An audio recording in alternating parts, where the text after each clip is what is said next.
Today, I want to tell you about a simple way to get all the entertainment you love without the hassle. DirecTV Stream brings your live TV and on-demand favorites together like never before, which means you can watch your favorite sports, movies, and shows all in one place. And the best part? There's no annual contract. So stop waiting and get your TV together with DirecTV Stream. You can learn more at directtv.com. That's directtv.com. Compatible device required. Content varies by package. This isn't just any day, it's the day. The day you welcome new people to your team, or welcome an idea that changes everything. Wherever your day takes you, Comcast Business can help. With a network that can deliver gig speeds to most businesses, Comcast Business Security Edge to help protect your connected devices, and expert support 24/7. Every day in business is a big day. Comcast Business will keep you ready for what's next. Comcast Business, powering possibilities.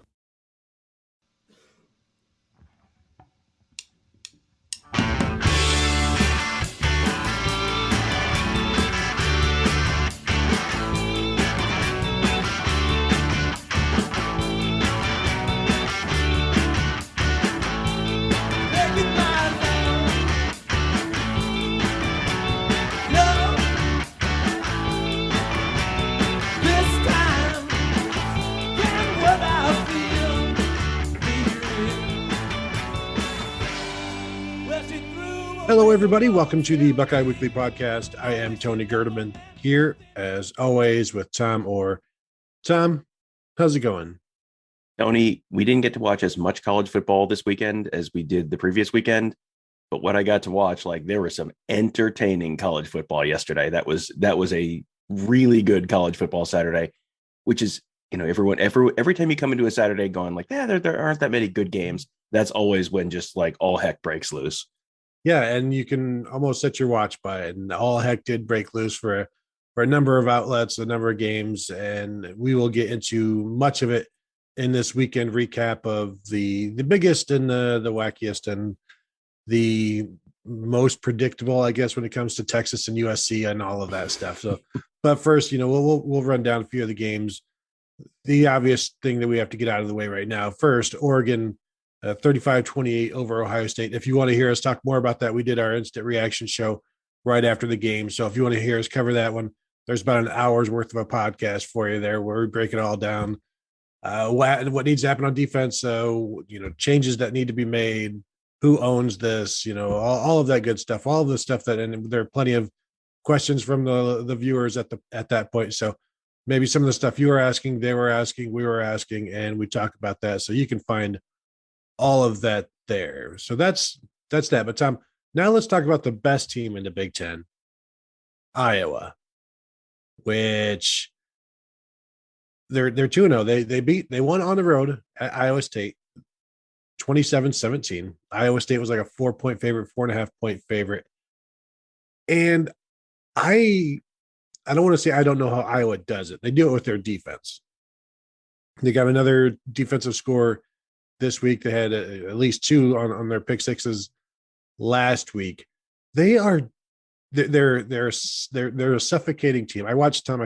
I have TikTok, right? There's some funny videos on TikTok. I saw a video on TikTok of it was not security cam footage, but just basically camera footage of a mom and her toddler trying to get a night's sleep, and the toddler just keeps moving all over the place and climbing on her face and sleeping with it's diaper on her face. And that's basically what Iowa does. They just smother you, put their diaper right on your face, and then before you know it, you only have 80 yards of offense and you're down by 14 and there's 6 minutes left to go. And this is just Iowa owns the state of Iowa, and they proved it once again here.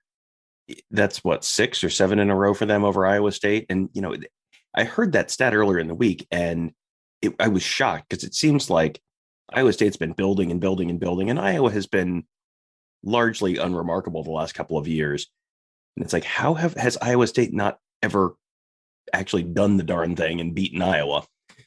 You look at the 247 talent composite, and it's okay, Iowa's a team that is not super talented. They are not stacking 5 stars. That's not how they're building their team. They are a talent development program, kind of like Mark D'Antonio in the heyday of Michigan State. You get you do a good job scouting and identifying players. you do a good job developing them, and then every few years you can turn that into, what I keep calling the good Iowa season, where it's like there's the Iowa season, which is somewhere between 6-6 and 8-4. And then there's every once in a while, the planets all align and you get the good Iowa season where they're like somewhere between 10-2 and 12-0 or so. They don't come around very often. It sure seems like one is coming around this year. But when you look at that 247 talent composite, you're like, wow, I was way down at 42. Hey, I haven't seen Iowa State yet. And you keep scrolling, and you have to load more teams after number 50, Boston College, and you keep scrolling down, and it's like, oh, there they are below Illinois. Like, okay. Matt Campbell, I'm sure, is catching a bunch of crap today for the fact that he can't seem to beat Iowa. What he's doing is remarkable given the lack of talent that they, it's not like he's a bad recruiter. It's real hard to sell people on Ames when they have other choices like Norman or Austin or South Bend or Ann Arbor or State College or Columbus or any of the other places that are probably more, more desirable college football locations. So you're kind of doing it with duct tape and baling wire to a certain degree. So, I mean, to that point, Matt Campbell is still doing a remarkable job. He should not, you should not think less of him for the fact that he has not beaten Iowa, but like Kirk Ferentz has one thing he does, and sometimes he does it okay, and sometimes he does it really well. But when he does it really well, it's like, oh, this is a team that no one in the country wants to play, and that's kind of what it's looking like this year. Yeah, they just put their diaper all over your face. The recruiting and wanting to go other places. Ohio State starting running back Mayan Williams was an Iowa State commit, to give you some firsthand proof of that. And then their Iowa State's best players have not been playing well. Brock Purdy, through 3 interceptions, was benched. You have Breece Hall, their running back, their star running back, has rushed for 69 yards in both of their games, and they've been struggling to do quite a lot. The over-under on this time was 45. If you bet the under, you won at 44, which I think I probably would have. I think maybe when we talked about this, I assume I emphatically went with the under and would not have been sweating this one at all. I remember very clearly that I picked Iowa to take the points. Absolutely. I said that. And I said, I would probably take the under too. And I might even parlay it. So go back and listen, marvel at my genius. And yeah, for sure. Like that's very much one of those, like, had it the whole way. Absolutely. And Iowa now has 5 straight wins over ranked opponents. So just put that in the back of your pipe and, or your thinking cap or wherever it goes. Metaphors. When mixed, how hard do I have to mix them? Let's go to the second best team in the Big Ten, Tom, now. The Michigan Wolverines and their 31-10 win over Washington. This was an interesting game in the fact that Michigan rushed for over 300 yards again for the second week in a row. They are now leading the Big Ten in rushing. I do not remember when the last time they led the Big Ten in rushing, maybe like 2010 when Rich Rod finally had things going a little bit, or maybe 2011 with Denard Robinson, maybe. But even then, like they've never been running the ball like they have right now. And they're doing it amazingly without almost any ability to throw the ball. That's a concern. And we will get into all of that in our Michigan Monday podcast tomorrow. So you can, check that out there. But this was just a suffocating performance again from Michigan. They played defense really well. They gave up some passes, but you're going to do that over the course of a game. Both Blake Corum and Hassan Haskins rushed for over 150 yards. That's obviously a big story. I don't know if it's bigger than Cade McNamara, the quarterback, completing 7 of 15 passes for 44 yards. He did not look good. There was a lot of dump offs. There was, like one pass down the field, and that was a 33-yard gain. And then after that, everything else is short, behind the line of scrimmage. So while you have this amazing running game with no passing game, you also have no passing game. So that's a concern as well, because eventually you're going to run into a team that isn't Washington or like Washington. And Washington rushes for 50 yards against Michigan, which I believe is the exact same number they rushed for against Montana last week. So this is not a good Washington team. And every time they showed Jimmy Lake on the television, it just looked like he was in way over his head.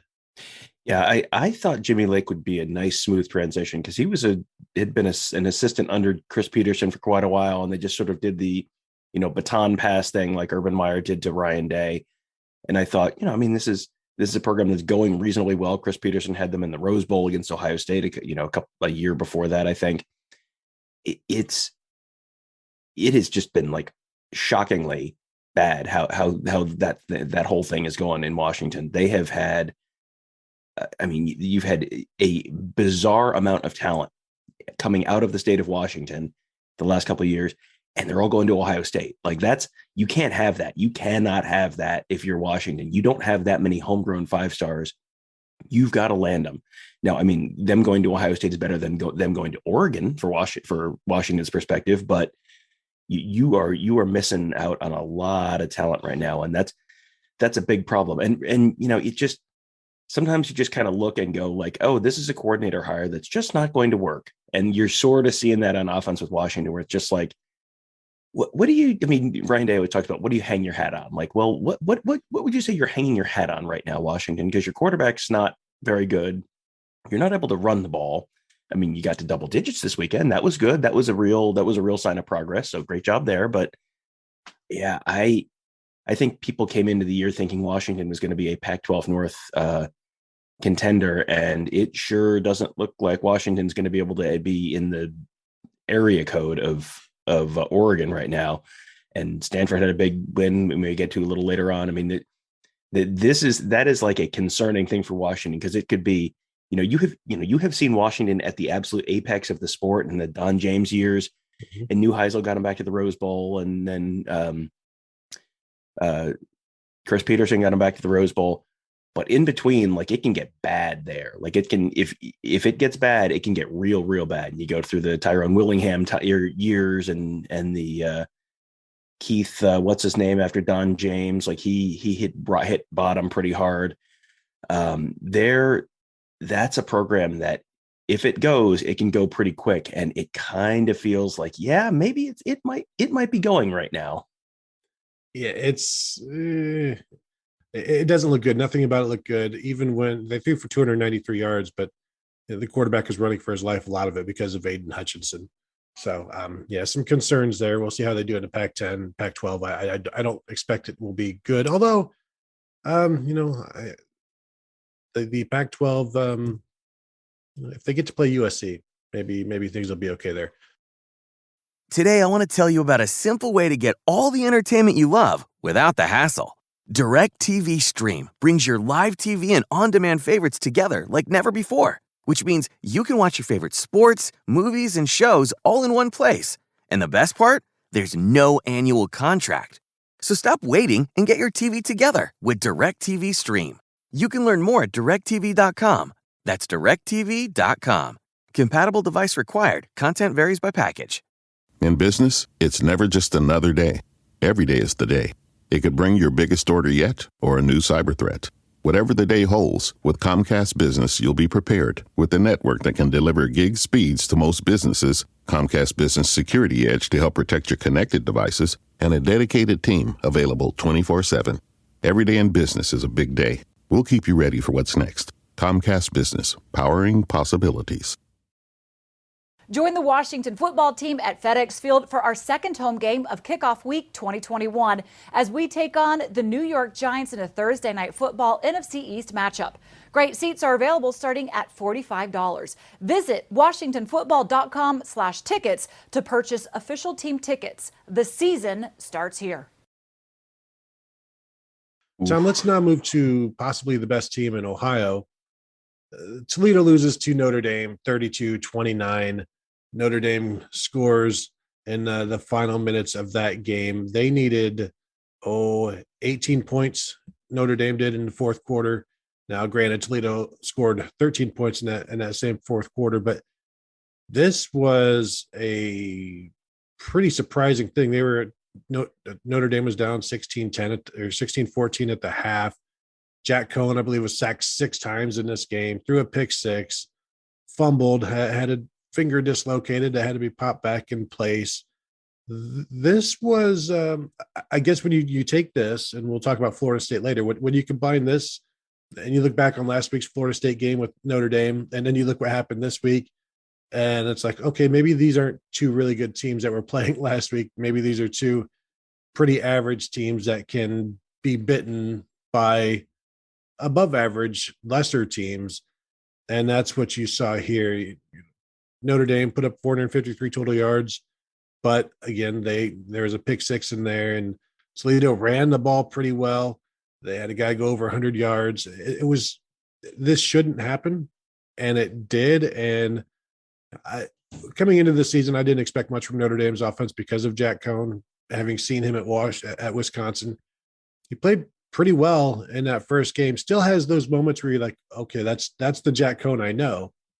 And I think there's more here, but the inability to run the ball as well as they would like, and do they have the skill outside? And then what's up with the defense as well? There's some concerns here, and they've got Kyle Hamilton, All-American free safety, but I don't know what else they have. They're a 16.5-point favorite, and it came down to the wire.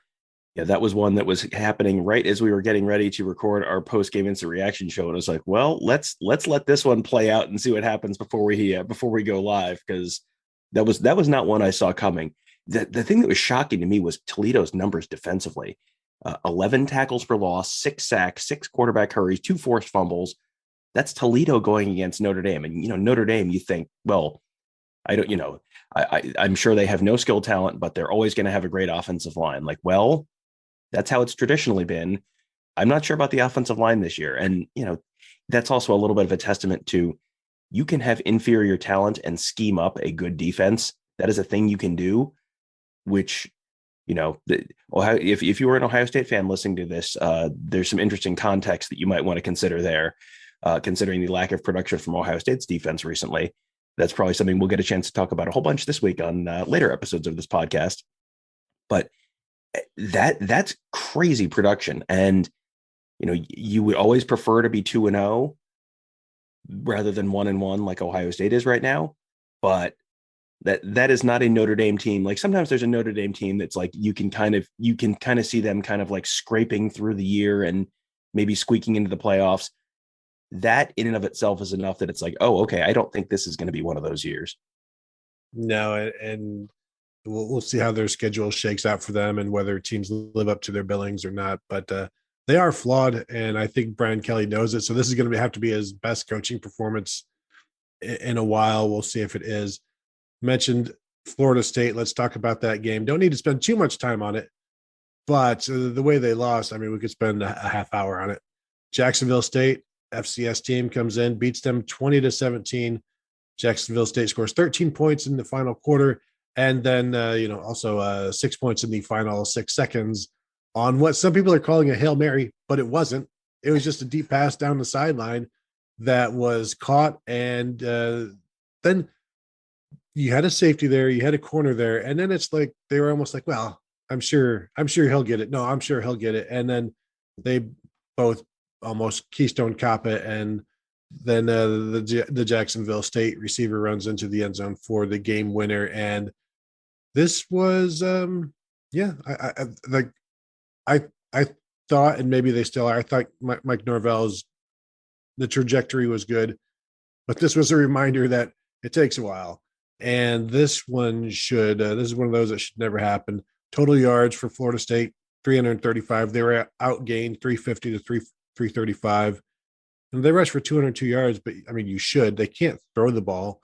And I know everybody was really excited about Mackenzie Milton last week, and he was 18 of 31 for 133 yards, 1 touchdown, 1 interception. I think he had some good moments last week, but still also fumbled the ball to take them out of field goal range, even though they made that field goal, but didn't get to count it because there was a timeout. But I don't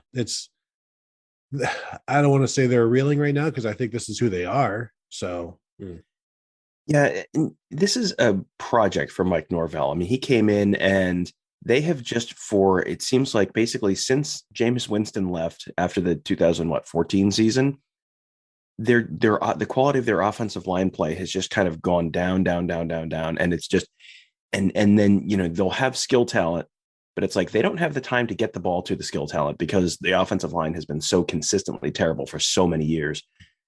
You're sort of seeing that again. I mean, it's not as bad as it's been, but it's still not great. And then they have just, for some reason, they can't seem to get quarterbacks now. Like that was always Jimbo Fisher's thing was Jimbo would get a quarterback. He put him in the first round of the NFL draft. How did they do after that? Well, it doesn't matter. That's not Jimbo's problem anymore. EJ Manuel got his check from the Bills. Like Christian Ponder got his check. Like they're all getting paid. So, but it hasn't happened. They have not had the quarterbacks recently, but the offensive line has just killed them. And there's just no reason if you went back and time travel back to the 90s and explained to someone, here's what's going on with Nebraska. Here's what's going on with Florida State. Like Nebraska, you could at least kind of sort of see like, well, Nebraska is not a very talent rich area. So if, they lose access to that talent, if they don't suddenly have a pipeline into Texas or California anymore, like, okay, maybe you can kind of see it. Florida State is rather famously still located in Florida and also very close to Georgia and very close to Alabama and Mississippi and Louisiana and a bunch of other states that are loaded with talent. There's no reason that you can't get 5 competent offensive linemen and a pretty decent quarterback there. And, Mackenzie Milton is obviously a fantastic story, but he's not what he was at UCF because that was a real serious injury when he was at UCF. So you should have someone who is better than a, not 100% Mackenzie Milton. And like, they very clearly do not. And they have not for a long time. And that's just one of those, I don't understand how that program has gone from what it was under Bobby Bowden. And then it sort of slipped and they came back under Jimbo Fisher and then it slipped again. And it's unfathomable that they're at the level that they're at right now. And they just can't seem to dig out of that hole. And Miami is in a similar boat. We may get to talk to them as well. And it's really, yes, everybody recruits in Florida, but they always have. And yet the Florida schools have still been able to maintain some level of success. And now they're struggling. Tom, let's move to Texas A&M's emphatic 10-7 win at Colorado. Number 5, Texas A&M. Tom, I don't want to make any guarantees, but this is not the year that Texas A&M beats Alabama. I'm just telling you now. We thought maybe coming into the season it could happen. I don't think it's going to happen. Starting quarterback Haynes King had to leave the game after the second possession. Their backup came in and it was 18 of 38 for 183 yards and a touchdown. Texas A&M, but he did drive down at the end of the game for the game-winning touchdown, the only touchdown for Texas A&M in that game. They rushed for 97 yards against Colorado, threw for 191. But because Colorado is Colorado, they couldn't take advantage of it. Colorado throws for 89, rushes for 171, and probably were just holding on for dear life through that entire second half.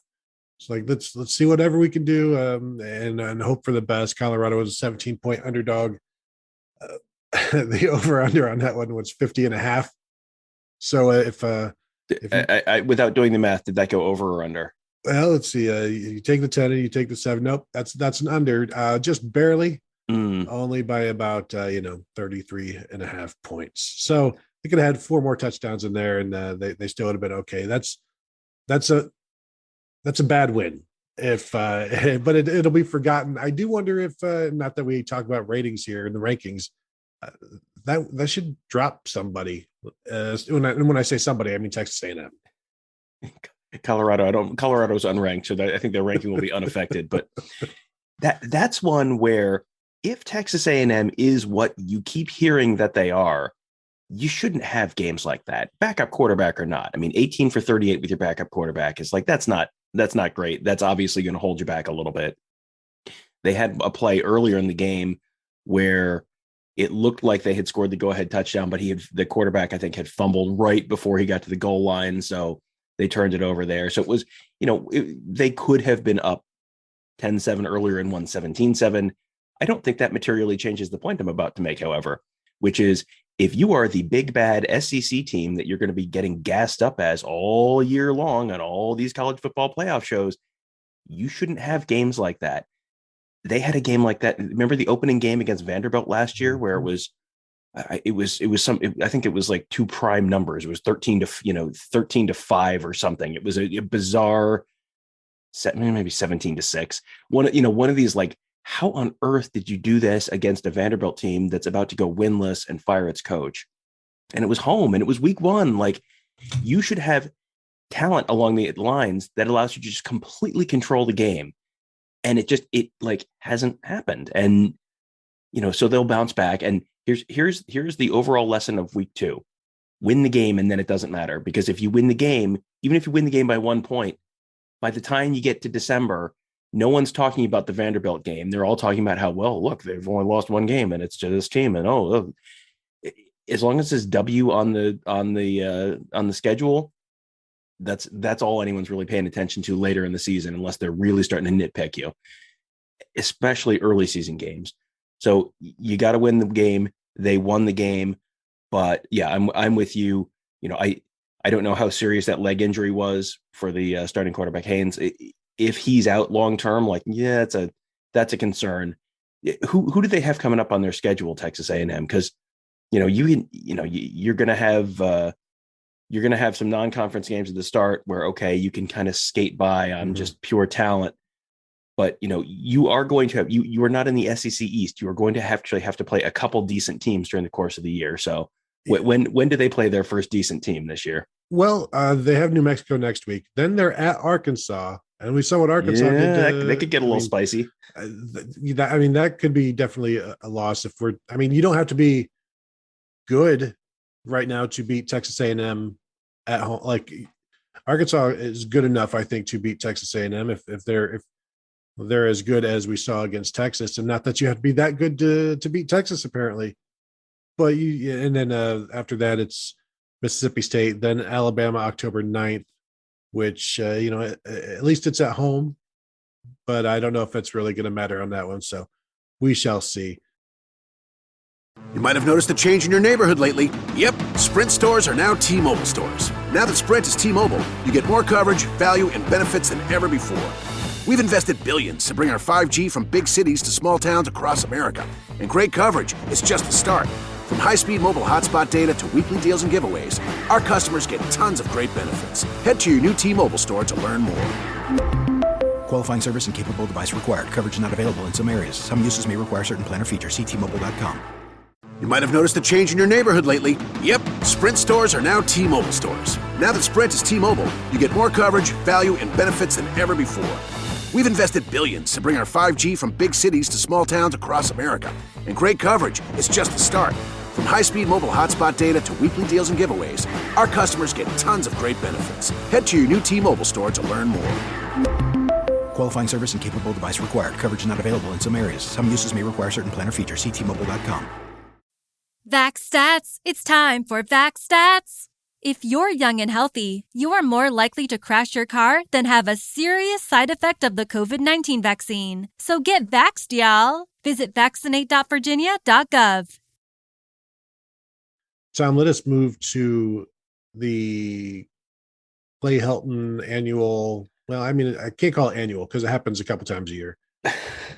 They lose 42-28 to Stanford, and they were 17.5 point favorites, and I'm going to assume it's the biggest line and then lost to Stanford since Jim Harbaugh and Stanford beat them as 44.5 point underdogs in 2007. The famous "What's Your Deal" game. Yes, that was a 2007 special. Yes, yeah, and USC needed 15 points in the fourth quarter to lose by 14 points, and they outrushed Stanford.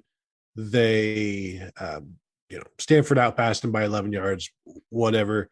They had more first downs, 24-20. They were 6 of 14 on third down conversions, pretty fine.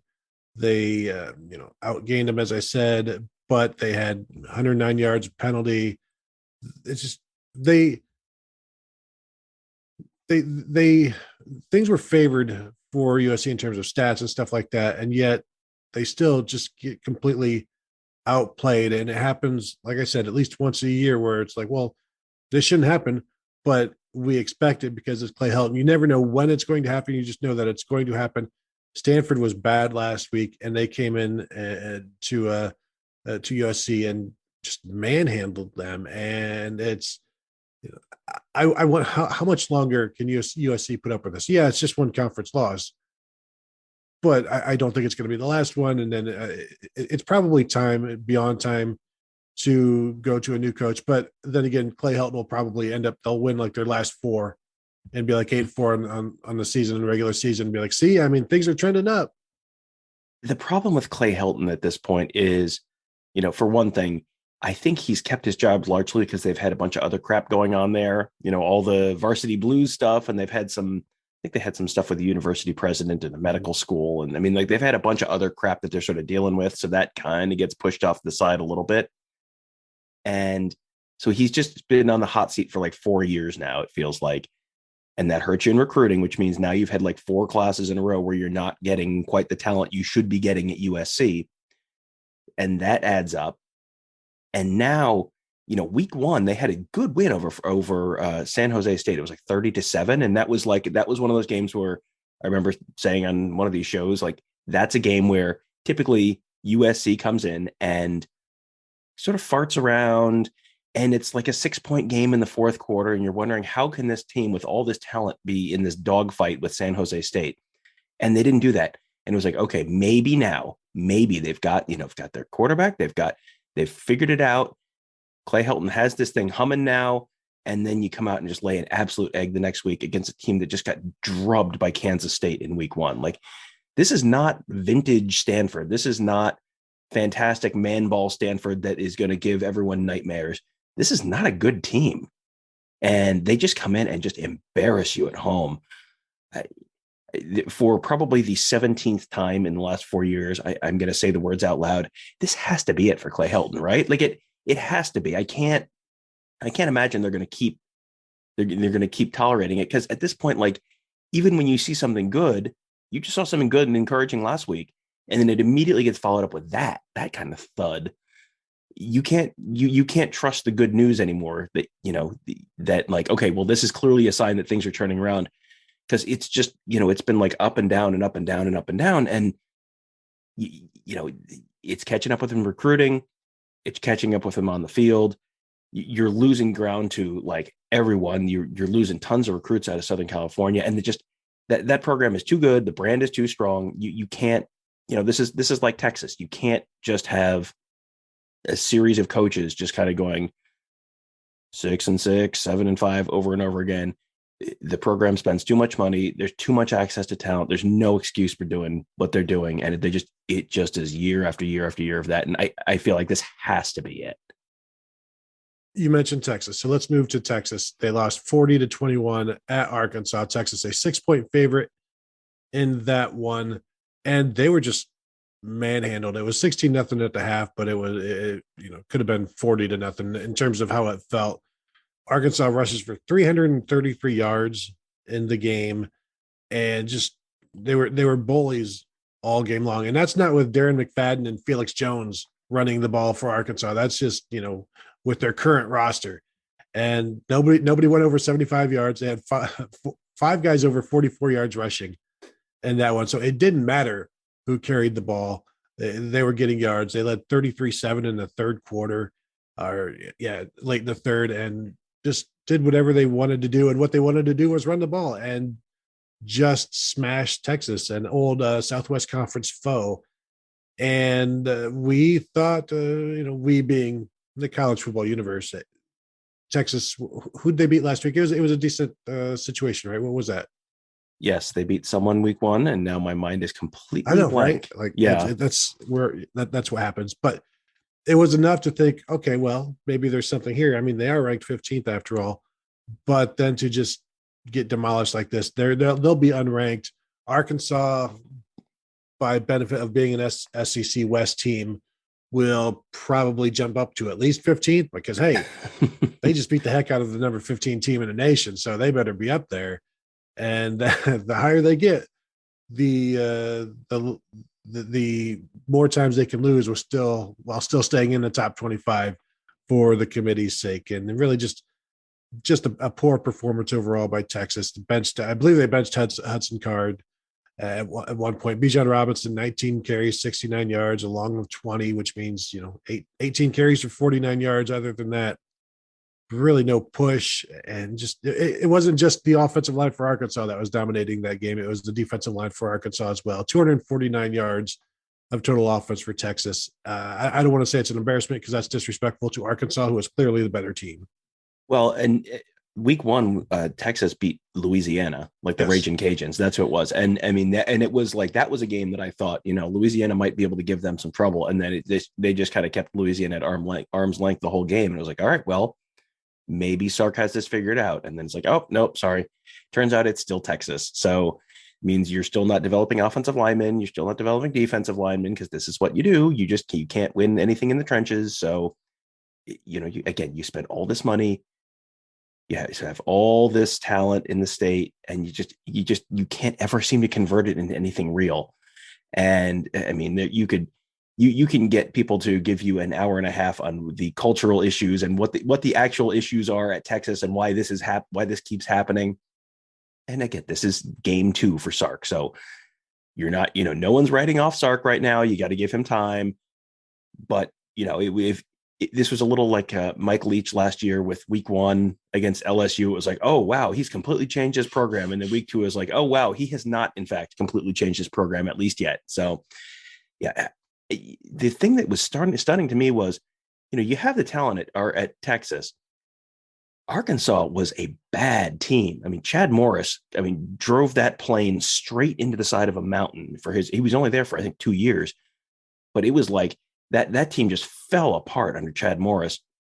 And you get Sam Pittman in, offensive line guy. So he's going to be big on line play and big on winning in the trenches. I just didn't think they would have the talent yet to really be able to do that, because they weren't overwhelmingly impressive week 1 against Rice. But man, they just drove Texas straight into the ground. And now I think, we said, I don't know, about 35 times last week, don't overreact to week 1. And then on this one, I feel like at least I overreacted to week 1 and thought, oh man, they maybe really have something going here. And no, in fact, they do not. It is still Texas. Texas is back, but not in the good way. Well, and then I think there's a further hint here when you look at what Louisiana did this week, which was a 27-24 win over Nichols. So they barely held on against an FCS opponent. So maybe Louisiana came into the season overranked, certainly as the number 22 team in the nation. Tom, that will go ahead and wrap it up. I do want to mention the fact that Texas or Oklahoma State went to the wire with Tulsa, 28-23. The Cowboys won that one. Just keep that one in mind, Buckeye fans. Tulsa loses by 5 to Oklahoma State. That was a close game. Oklahoma State, I believe, had to come back and win that one. The Ohio State defense will have its hands full with every opponent at this point. That's the only thing you can assume. So, they fell by 5 points to one OSU. We'll see what happens to the next OSU. Then after that, Tom, believe it or not, they play Oregon State. I don't know. I doubt that is true. I was going to say, I doubt that's true, but I couldn't tell you for sure. I have not memorized Tulsa's schedule yet. Tulsa did week 1. Tulsa, you want to talk about not overreacting to week 1. Week 1, Tulsa lost by 2 points to UC Davis, who, Gerd, do you know who the FCS team UC Davis is coached by? Who coaches them? Yes. I will say, I have no idea. Go ahead and tell me. Furl Menges. No, he's coached by the legendary former Colorado coach, Dan Hawkins, who is closer than ever to playing intramurals, brother. He's coaching at the FCS level at UC Davis, and he beat Tulsa week 1. So you go from losing to UC Davis in week 1 to having a fourth quarter lead against Oklahoma State. This is why you can't overreact to week 1. And honestly, now it's like, okay, next week, I guess we'll find out for real what Tulsa is. I think we both expected Tulsa to be pretty decent, and they, you've gotten 2 wildly disparate results in the first 2 weeks. So next week, I guess we really find out what Tulsa really truly is this year. Well, and all of those Tulsa kids, a lot of them, it's the same thing when Ohio State plays Cincinnati or whatever. And it's like, yeah, a lot of those kids wanted to go to Ohio State, but they didn't get offers. And I assume some of that is the case with the Tulsa kids and Oklahoma State as well. With regard to Dan Hawkins, Tom, say what you want, but he is part of the University of California system. So that's UCLA, baby. So he's practically the coach at UCLA. The University of California system can't stop hiring former Colorado coaches. First, Rick Neuheisel at UCLA, now Dan Hawkins at UC Davis. Get in that UC system, pension system, man. That's where the good living is. So that's Dan Hawkins living his best life. Davis, I hear, is quite nice in Northern California. I've never been, but then you also have Colorado hiring former UCLA coach Carl Durrell. So there's it's like a trading post type of situation, or perhaps like borrowing books, and it's like a book club of coaches and universities. I think that'll do it, Tom. We have talked enough about the football games this week. Did want to mention also Miami barely getting by Appalachian State. That one came down to the wire. That was a fun one to watch at the end, where this time, surprisingly, for the first time against the U of M late, Appalachian State actually failed. So I'm sure that was fun for all involved. So that will do it for today's show for this weekend recap. Thank you guys for watching. Thank you for listening. As always, check out BuckeyesCoop.com. Please become a member if you are not. And if you are, we thank you for that. And you can also find this video and other videos like it as you found this video at youtube.com/BuckeyesCoop.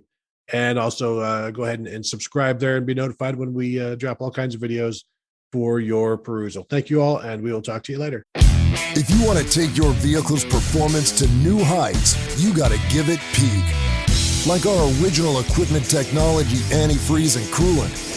Our formulas match the vehicle manufacturer's technology requirements so that we have the perfect match for every vehicle.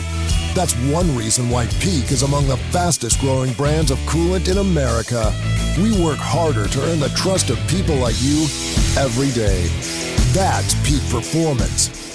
Fall is a season of gathering that brings us together with warmth and color. So whether it's a birthday, anniversary, or a special event, celebrate your friends and family with a gorgeous bouquet from 1-800-Flowers.com. 1-800-Flowers makes it easy to find your reason and brighten someone's day with exclusive offers and great values on bouquets and arrangements. To order today, visit 1-800-Flowers.com/tune-in. That's 1-800-Flowers.com/tune-in. Join the Washington football team at FedEx Field for our second home game of Kickoff Week 2021 as we take on the New York Giants in a Thursday night football NFC East matchup. Great seats are available starting at $45. Visit WashingtonFootball.com/tickets to purchase official team tickets. The season starts here. You might have noticed a change in your neighborhood lately. Yep, Sprint stores are now T-Mobile stores. Now that Sprint is T-Mobile, you get more coverage, value, and benefits than ever before. We've invested billions to bring our 5G from big cities to small towns across America. And great coverage is just the start. From high-speed mobile hotspot data to weekly deals and giveaways, our customers get tons of great benefits. Head to your new T-Mobile store to learn more. Qualifying service and capable device required. Coverage not available in some areas. Some uses may require certain plan or features. See T-Mobile.com. Join the Washington football team at FedEx Field for our second home game of Kickoff Week 2021 as we take on the New York Giants in a Thursday night football NFC East matchup. Great seats are available starting at $45. Visit WashingtonFootball.com/tickets to purchase official team tickets. The season starts here.